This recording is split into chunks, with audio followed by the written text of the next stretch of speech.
Hello, thank you for coming to our session on pursuing equity and access through culturally relevant policy and preparation.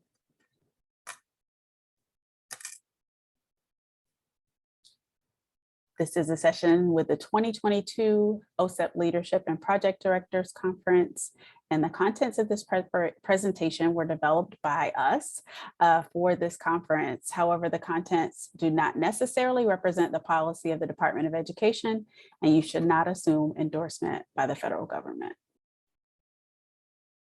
I'm Rebekka McCray, a co-director with the CEEDAR Center and faculty at the University of Florida. And I'm joined by my good colleagues, Rebekka, assistant professor at the University of San Diego, and Kimberly Rice, recruitment and retention specialist in the Arizona Department of Education. And we are here on behalf of the CEEDAR Center's technical assistance team, and Mary Brownell is our center director. The members of the Topical Action Group are listed on the slide. We'll talk about the Topical Action Group that we're a part of and the work that we've been doing. So today we'll provide an overview of the CEEDAR Center's goals and our mission, efforts of the Culturally Relevant Education Topical Action Group, or TAG, in achieving CEEDAR goals, and the strand of work focused on high leverage practices and culturally relevant education being undertaken by members of the TAG. Our winning aspiration as a center is that every student with a disability has an equitable opportunity to achieve. We're focused on supporting states and reforming teacher and leader preparation programs, revising their licensure standards to align with those reforms, refining their personnel evaluation systems, and realigning policy structures and professional learning systems in order to support teachers and leaders for students with disabilities. Our mission is to support students with disabilities in achieving college and career-ready standards by building the capacity of state personnel preparation systems to prepare teachers and leaders to implement evidence-based practices within multi-tiered systems of support. CEEDAR was initially funded as a cooperative agreement by OSEP in 2013. Since that time, we have worked with more than 30 states, and it has been an adventure. Our mission has been broken down into a few areas that I mentioned earlier, but we focus on standards, licensure, and program accreditation or approval, preparation program reform, and preparation program evaluation across special education, general education, and educational leadership. Our non-negotiables for our state team goals work on alignment, data collection and use, and equity and access. Our presentation today is focused on the equity and access piece of our work. States that have an equity focus documented in their blueprint goals or their action plans are highlighted in green. That's about 13 states that we're working with that already have an explicit focus on equity. And our goal is to have all of the states that we work with intentionally focus on equity. As a part of our equity focus, we're thinking about culturally relevant education. You might be familiar with culturally responsive teaching and culturally relevant pedagogy. Aronson and Laughter conducted a review in the review of educational research and came up with the term culturally relevant education to capture the interconnectedness of these two pedagogical and teaching foci. And they intended to delineate how teaching affects competence and practice, whereas pedagogy affects attitude and disposition. The ultimate goal is to sustain cultural knowledge that students bring to the classroom, fostering cultural pluralism in all its fluidity. We began this work in CEEDAR as a group, like an affinity group is what we called it, which was information sharing related to culturally relevant education. And our focus started looking at professional learning for pre and in-service teachers and leaders, and policy intentionally designed to improve the achievement and outcomes of children from diverse backgrounds. The second strand focused on preparing, recruiting, and retaining a diverse and effective workforce. Ultimately, The affinity group transitioned into a topical action group with goals and projects. The two areas of our work have centered on infrastructure for systemic change, which is really on the policy side of things, and then personnel development, which we'll hear more about today. And now I'll turn it over to Kimberly. Thanks, Erica. So when we consider the high leverage practices and what they are, we think of them as critical features of effective instruction commonly used by teachers. This includes that they are fundamental to developing more complex practice, that they cut across content and grade levels, and that they apply to different types of learners.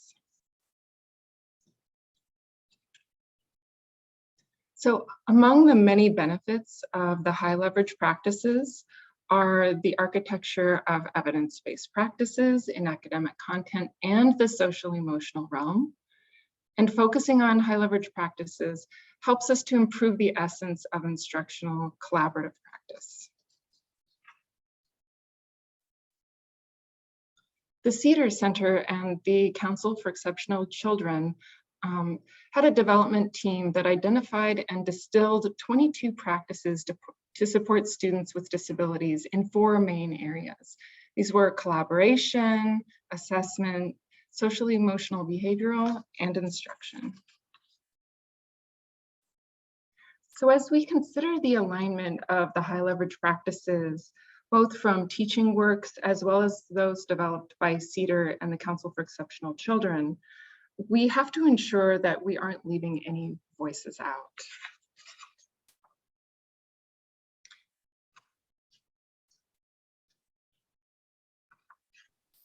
So as we went through and thought about how we were going to look at this work, we not only pulled from the high leverage practices, but we pulled from various resources within the community and throughout the literature. So if you actually want to continue to click on, we looked at surveys, we looked at different papers that were shared. Excuse me. We had different dissertation work and other publications. And we pulled in the culturally relevant and culturally responsive and sustaining pedagogy. And we did a bit of a crosswalk with the high leverage practices.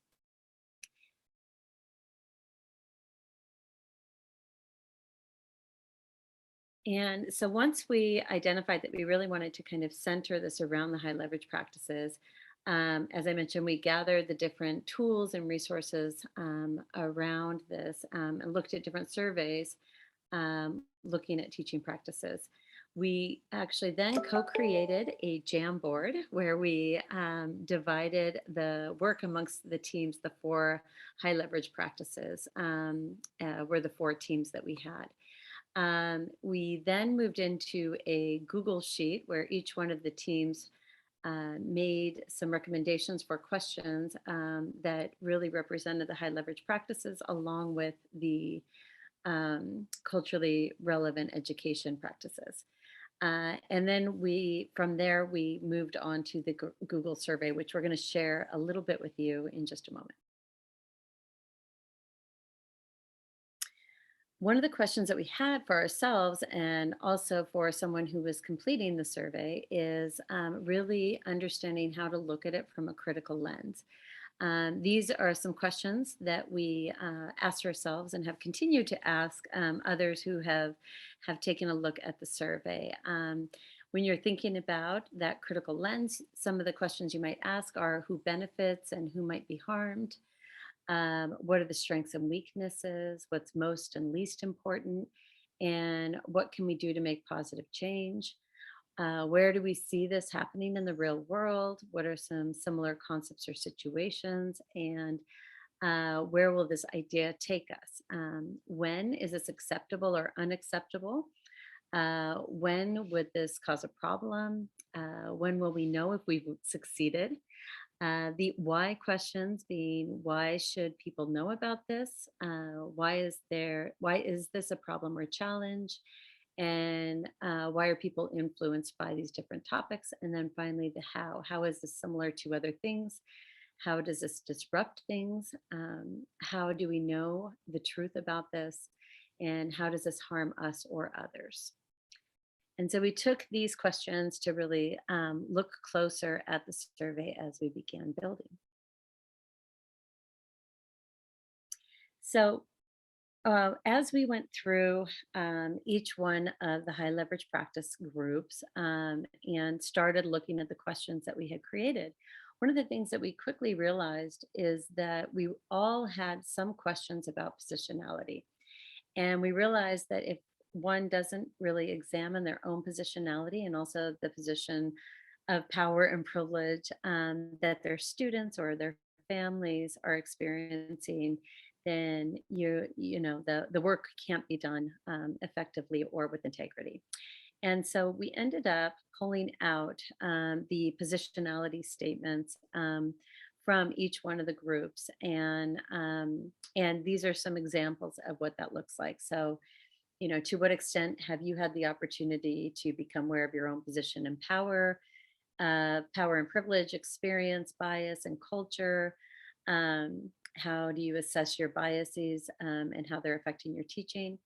And you can see that it says either counts for or cross-listed as. The I is instruction, A is assessment, C is collaboration, and SEB is social, emotional, behavioral, which are the 4 high leverage practices.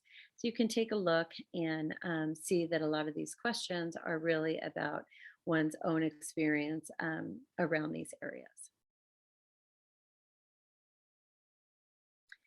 Here's some examples of the draft or this latest version of the inventory. And this is just taken from the collaboration section. The idea is that someone would take this survey and be able to kind of understand a little bit more about their blind spots and areas for improvement, and then they can use those like how they respond on the survey to really lead their practice. And I'll talk a little bit more about that. But here's an example of some of the collaboration questions that we came up with. So we have, to what extent do you form and sustain collaborative relationships with educational professionals to support students with disabilities by, and then we came up with these different practices like co-teaching, sharing ideas, active listening, questioning, co-planning, problem solving, and negotiating. You can also see that some of the questions that we found really focused around enhancing student learning. And so that is asking more, really what it ended up being is that advocacy for resources and encouraging students also to self-advocate. Another one is around reducing participation barriers. And so this really comes from the research that looks at the experience of students and families from culturally, linguistically, and ethnically diverse families, family backgrounds. And so this could be something like asking for families' input and priorities for their child, using jargon or translating documents, organizing an interpreter. All of these are examples that we've seen in the research and that we hope to see in the classroom.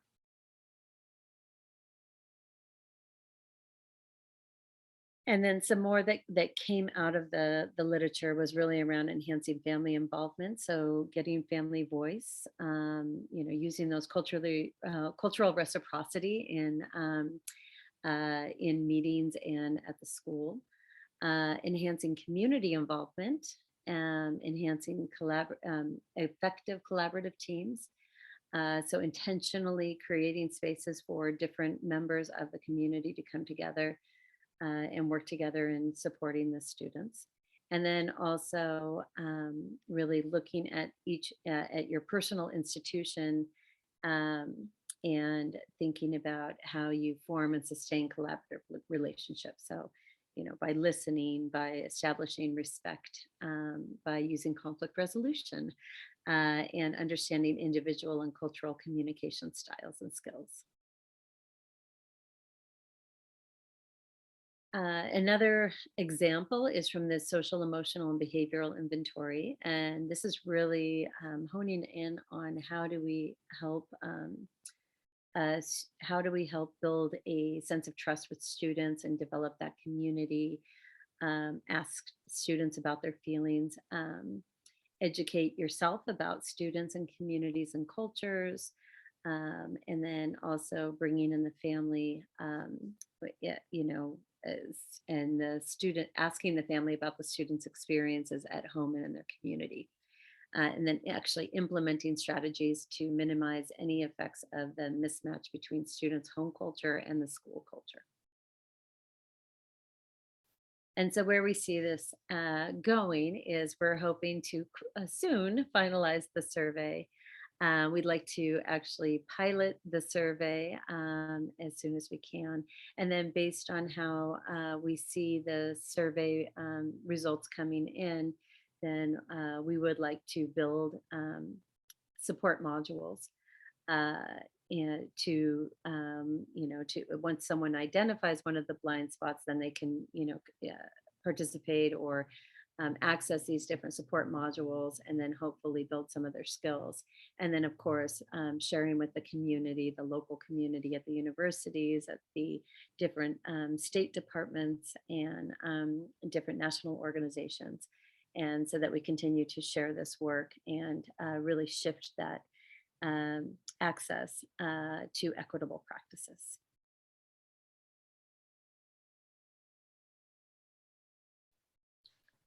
Thank you for taking the time to listen to the work that we've been engaged in.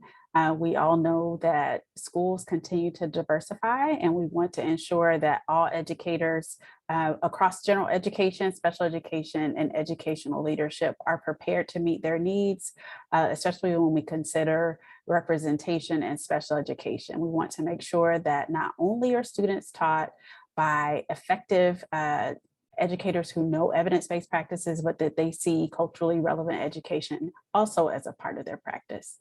So thank you for taking the time, and we look forward to hearing your feedback.